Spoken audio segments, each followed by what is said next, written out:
So what's up mga kakintiyan, madubuntag dahil natin tanan karon dahil buntag apado na dahil may salumbay kay aron mo atin sa maong Bible Fellowship nga among pagahimuon. So karon dahil buntaga kay nakaabot man may nagsilhig-silhig sa daghang igsuon kay nakakita man pud sila silhig dare mo nang ija na laman pagsilhigan nag makita na laman pus mga manod bitaw kaya mahinlo-hinlo pud. Unya karon din buntaga mao ni sila agatong mga kauban. Unya sa pagbiyahe din nato padung karis Lumbay Chapel mao gani pud kay wata na abtig uwan kaning uwan naman pudrong mga buntaga.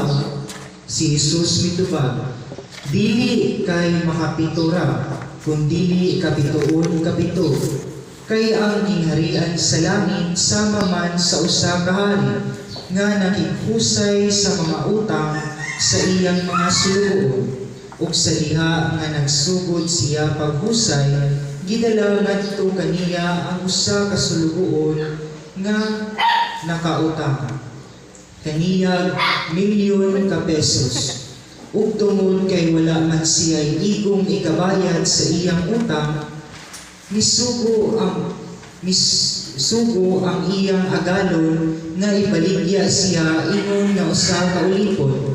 Lakip ang iyang asawa o iyang mga anak ug ang tanan nga iyaha aron makabayad siya sa utang.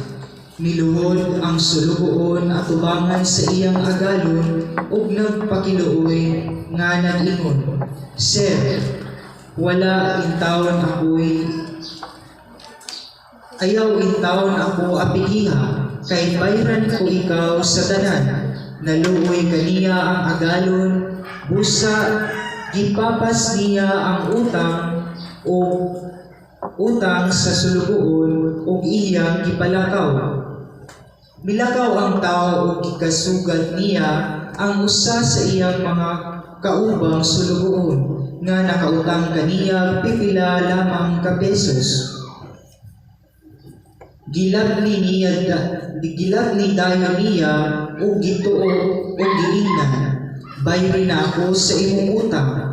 Ang iyang kaubang sulugoon miluhod ug nagpakiluoy kaniya ug nag-ingon, "Ayaw intawon ako apigiha kay bayran ko ra ikaw."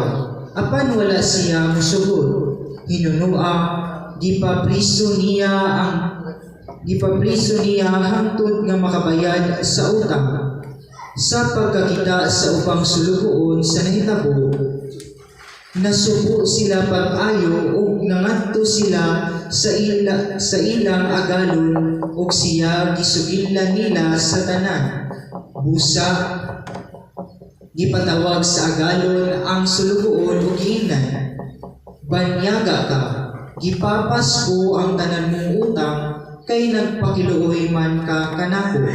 Angay kauntang maluoy sa imong isig kasulugoon. Ingon nga ako naluoy kanimo." Nasuko pag-ayo ang agalon ug gipapriso niya ang sulugoon aron silutan na hangtod nga makabayad siya sa tanang utang.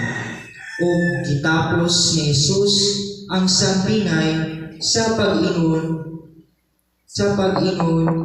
usab ni ana ang buhaton sa langit kung dili kamo pasaylo sa inyong isig katawo sa kinasingkasing gayon.